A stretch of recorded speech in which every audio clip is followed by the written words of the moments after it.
You have a mouth, why don't you ask him? Okay, I'll figure that out in a sec, but, yes, guys, I did build a Jockin Muppet. This is actually pretty cool. I'm gonna premiere him probably at Anime North this year, but there's that. So, hey guys, what's up? It's BigJackFilms here, and welcome to a brand new Inuyasha vlog. And yes, these posters will change over time. I feel like I'm gonna probably change them up every arc. So, welcome to the next set of episodes. These are episodes 5, 6, and 7, I believe, which we are calling the Sesshomaru arc. Or, you know, I don't know, the Tetsaiga arc. I think I'll call it the Sesshomaru arc, it just sounds a little cooler. But anyway, so yeah, we are here to talk about them. So, where we last left off, we obviously had set up our origin arc, where we know what the Sacred Jewel is, we have our quest, we're all ready to go. But then we introduce a new set of characters to this series. Actually three characters that will become a staple of the series, that will either become companions, villains, enemies, or anti-heroes that we eventually join forces with. The first being, obviously, is Jockin, the very infamous, you know, Japanese Yoda thing with a beak, which is odd, which is kind of cool. But then we are also introduced to this ancient demon lord with very long blue hair, or silver hair, mind you, who I feel like if you cast this in a movie, you'd probably have to cast Orlando Bloom. He has a very Orlando Bloom look to him, named Lord Sesshomaru. And he leaves a pretty cool impression. He's one of those villains where, for the girls, they love him, but as a villain, he is a dangerous motherfucker. The first opening scene, you have Jockin, basically, they're supposed to be finding this ancient treasure, and they come across this tomb, which is surrounded by wolves, and Sesshomaru just wipes them all out with one swing of this weird confetti string thing that, like, can cut through anything. It's like the world's biggest rope cut. But he slaughters a whole pack of wolves in the first scenes, so he leaves a pretty intimidating impression. They steal a boat, and they decide, why don't we go after Inuyasha? But then it's like, but Inuyasha was sealed. But obviously, Jockin's like, but sire, the spell was broken and Inuyasha's still around. So they decide, let's go find him. So we cut back to Kagome, who is now starting to get used to the feudal era. She has brought her bicycle, which, how the fuck do you get that through the well? I have no idea. That well is probably fucking huge. And already you're upsetting the fabric of space and time because, you know, you have this bike, essentially, that's been invented and all the villagers were fascinated by it. But on top of that, obviously Inuyasha wounds from the last battle with Yura have not healed, so Kagome wants to treat him, leading to a very funny, awkward scene where it's supposed to look like, uh-oh, they're fucking, but they're not. But it turns out Inuyasha's wounds heal pretty fast. Because, one, it is established that Inuyasha's robes are made by what's called, these robes right here, what are called the Hair of the Fire Rat, which are essentially, his kimono is essentially mithril, which is, you know, as Bilbo says, as light as a feather, but as hard as dragon scale. So this thing can, like, pretty much beat any kind of impenetrable odds. So, and also because he's half-demon, his wounds heal faster than humans.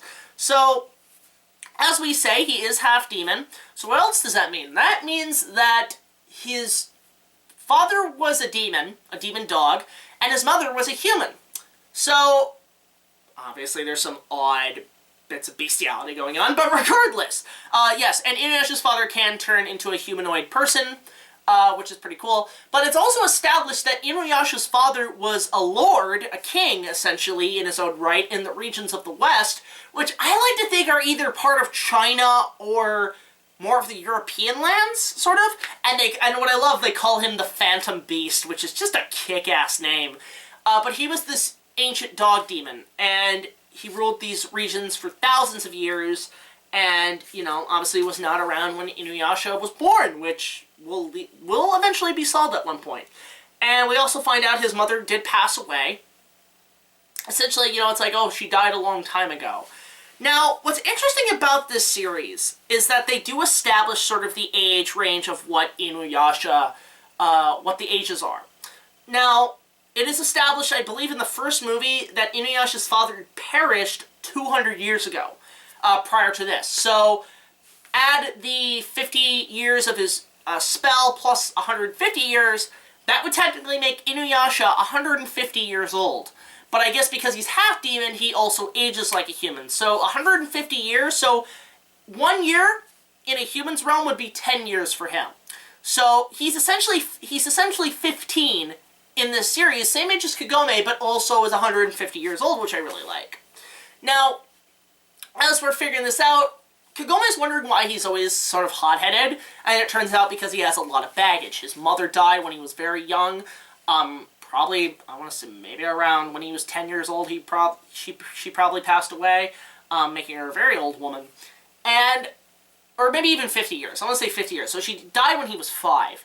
And, you know, he had to live life on his own. He didn't really have anybody to help him because everybody bullied, you know, the weird kid, which was typical lesson back then. And he has a lot of baggage to carry in his life. So that's what Kagome's trying to figure out. And in the meantime, we also meet a little old flea named Miyoga, voiced by Paul Dobson, who will play a very prominent character later on. So Miyoga is Inuyasha's advisor. He was a servant to his father, so now he's obviously passing on his guidance to the father's son.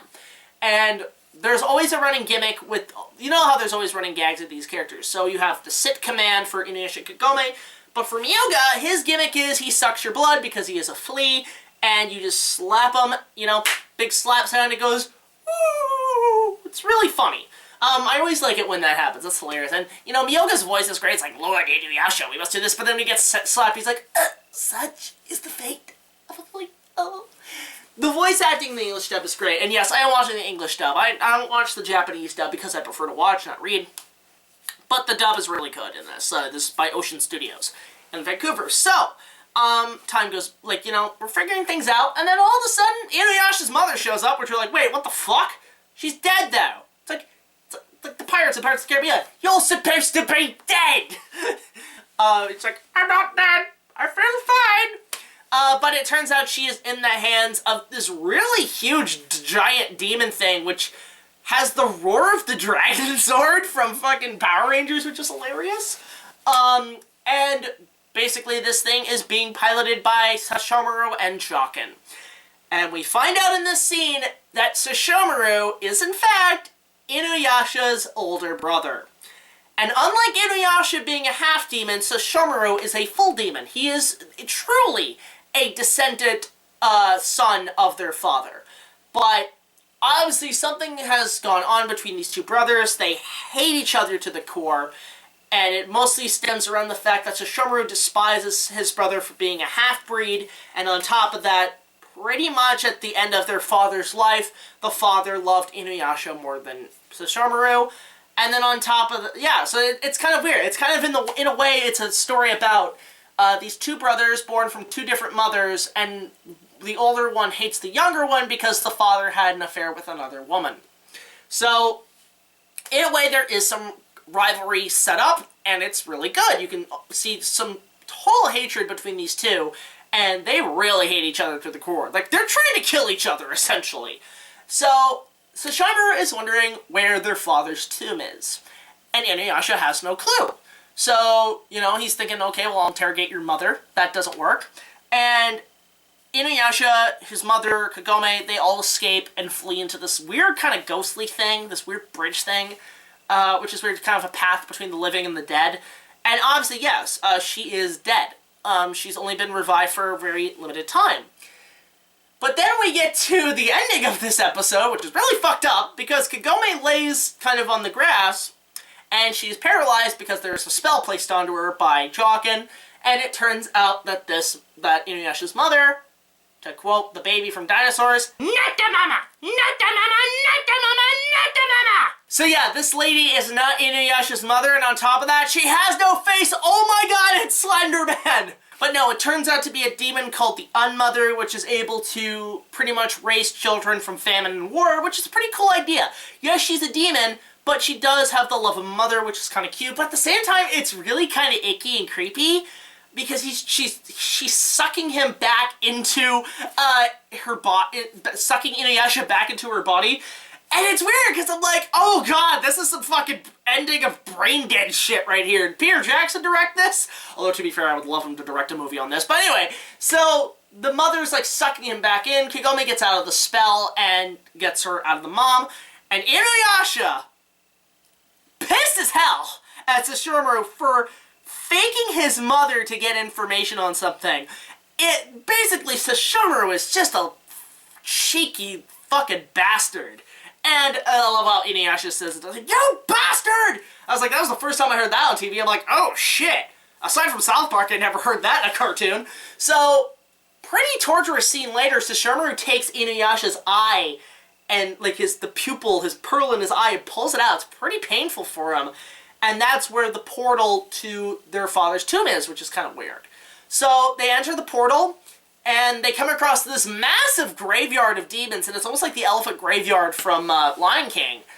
But then it gets really weird, because you come across this giant samurai dog demon. It's just a skeleton now, and it turns out that's their dad. Their dad was the size of Godzilla! Holy shit! So, basically, they have to go into the stomach of their father's tomb and find this ancient sword known as Tetsaiga. Tetsaiga is one of the most badass weapons I've ever seen in not only anime, but media. It's a simple katana, very much on par with, like, this sucker. This is pretty much a katana. It's an old, rusted katana, but it does have a purpose. It is forged from the fang of their father, which gives it unbelievable powers. So, and what's great is, that, again, going back to other fantasy elements, you know, we've had Lord of the Rings, we've had Wizard of Oz, there's also a bit of Arthurian lore in here, because what is the sword stuck in? A stone. So we have this is essentially Excalibur of the demon world.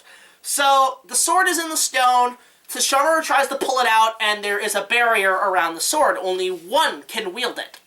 That being Inuyasha. So Inuyasha tries to pull the sword out, but even he can't. That is until Kagome pulls it out. So how can a mere mortal pull out the sword? Well, because, one, Inuyasha was being arrogant pulling it out, but on top of that, Kagome is part human, or Kagome is human, and therefore she could pull it. I guess it was like some weird magic trick thing. It's kind of odd. They never really explain why Kagome can pull out the sword and not Inuyasha. I think it's because, you know, a soul of, maybe like the pure of heart or something, one of those cliches, can pull the sword. So then Inuyasha has the sword, but can't seem to make it work. It's a piece of rusted junk. And on top of that, there's a great scene where Sesshomaru reveals his true demon form as this giant werewolf, white dog thing. And there's a great scene where Sesshomaru is transforming, and he says, "Let's see if a half-breed can wield the Tetsaiga. I myself shall be the witness." And his eyes glow red, the wind blows, and then he turns into this thing. It's really fucking cool. He's basically a Godzilla-sized werewolf. Yes, this is the original Godzilla versus Wolfman. So, Inuyasha's fighting him off. Now it's become the classic knight slaying a dragon kind of cool shit right there. And basically, he can't get the sword out. They're trying to get away. And then eventually, Inuyasha is able to unleash the power of the sword by saying to Kagome for the first time, because in the first 4 episodes, he had said to Kagome, said her name. So he established he knows her name. But in this one, you know, Kagome's crying, and she's basically being a cheerleader. It's like, wrecker, wrecker, wrecker, rake, stick the sword into the dog! Which is hilarious. It's very Aladdin-like. But in this case, she's crying, and Inuyasha's like, "Can you stop crying?" And she's like, "Why? Should I be glad?" And he says, "No, you should shut up and let me protect you." So the first time that, yeah, he is part human, and therefore he has human emotions. He is going to protect people that he has showed friendship with. So, in that sense, that unleashes, again, the pure of heart unleashes the power of the sword, and it becomes this giant fucking Cloud from Final Fantasy sword with fur and shit.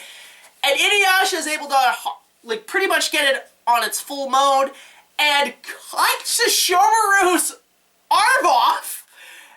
So I guess he's been disarmed, which, oh, that's a terrible pun. But anyway, to the point, Sesshomaru's defeated, flees with Jokin. Inuyasha has acquired a new weapon. You know, it's dangerous to go alone. Take this, and it's now your Master Sword / Excalibur of the series. So Inuyasha has acquired a weapon and now must learn to wield it. So, thoughts on the Sesshomaru Tetsaiga arc.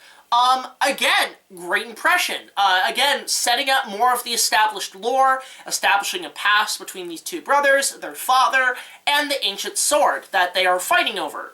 Tetsaiga will eventually become an obsession that Sesshomaru does have in future episodes, and he is determined to wield the sword, even though he now only has one arm, you know. Oh, just a flesh wound. So, we get that, we get chemistry between Inuyasha and Kagome, and we find out Inuyasha is willing to protect her because she is a good comrade. But Inuyasha, even though, you know, he shows his kindness, he's still cocky. And he's thinking at the end, he's like, I'm gonna use this to collect jewel shards and make me all powerful, I have the power, like He-Man put in his place at the end, but it's hilarious. So, we have that, we established Inuyasha has a human mother, and it's a very sweet relationship they had, especially after her death. But then the whole tragedy of her and what happened to her, we don't know the full story, but we get the essentials of it. So it makes you want to see where Inuyasha essentially came from, what his parents were like, what was going on with them. Really sets up a lot more that you want to know, and we'll continue watching in order to figure out. One thing I did not really establish, that I want to establish on this arc, is the music. The music in Inuyasha is hands down fantastic. It's one of my favorite scores, hands down, ever. There's only a few that come in between, but not only do you have great music by Karo Wanda, which I want to point this out. Karo Wanda is a composer at Toho, but what's really great about, I don't know if it's him or her, I'm not 100%. Karo Wanda was an apprentice to Akira Ifukube, the composer for Godzilla, the original Godzilla series, and eventually his last film, Godzilla vs. Destroya. Akira's music is, in Godzilla's, iconic. It's very iconic, you know, all that stuff. And with Karo Wanda being an apprentice to Akira Ifukube, when Sesshomaru puts on his demon form, it feels like a Godzilla movie. The kaiju, height and power of Sesshomaru in his demon form is absolutely terrifying. And you hear that theme, and you're like, Godzilla's gonna show up at any point and fight him. Now it does become Godzilla versus the Wolfman. But Karo's score to Inuyasha is fantastic. His themes are great, and there's going to be more coming up. Inuyasha's theme is a very heroic theme, and Sesshomaru's theme is creepy, eerie, and suspenseful and intimidating, which I really enjoy. So his music's fantastic, and then you have our first two songs for the show. This is back when animes, because they were able to last longer, like 200 episodes or something, they're allowed to change the music up. Dragon Ball had this, Sailor Moon had it, kind of, but then you have Inuyasha is the big contender of it. There were so many famous Japanese artists who had worked on Inuyasha, doing both the opening credits and the closing. The opening credits are usually established as gets you jacked up, ready to go into some action, with a really cool, fun song. But what's great about the ending songs is that they're made to sort of, settle you down after the adventure. You're able to settle down and relax you, which is great. It's a great kind of balance between the two. You have one that sets up your adventure, and then afterwards you go home and you relax. It's kind of like a day's work. And what's great about the first song, Change the World, is a very popular song associated with Inuyasha by V6. It's a catchy tune, not gonna lie. It's not one of my favorite openings, but I do enjoy it. But I really enjoy My Will. I can't remember what the artist's name is. Is it Hitomi did the second thing, but I can't remember who the artist was for. I think it was Dream. My Will is a great song, a very relaxing track. Really settles you down after a long adventure, but it's also a really good track to listen to at clubs and stuff. Probably one of my favorite closing tracks to any anime. So I just wanted to point that out. Now, what's interesting, back to Karo Wanda for a sec. You know, obviously there is some Godzilla influence in the Inuyasha soundtrack, so much so that Karo Wanda actually did a rescore to the Godzilla original Gojira film with a modern-day orchestra, and in my opinion sounds way better than the original Ifukube tracks. The Ifukube tracks are great, but these I find are a little better. Definitely go look up his cover of the Gojira soundtrack. It's fantastic, and I would love for him to compose a Japanese Godzilla movie. Listen to me, Toho, please get him to compose it. I think he'd be great. Especially given he was an apprentice to Akira Ifukube. So, yeah, the Sesshomaru arc with the Tetsaiga is a great arc. It establishes great characters, 2 new characters, and establishes more of the lore and more of the mythology and the backstory to Inuyasha and his origins. So I'm going to give this one definitely a higher rating than the first arc. I'm going to probably give it about a 9 out of 10. Really great arc. If you want to start here, you can still, because there is some good backstory, but I would recommend watching at least the first 2 episodes to get acquainted with the show.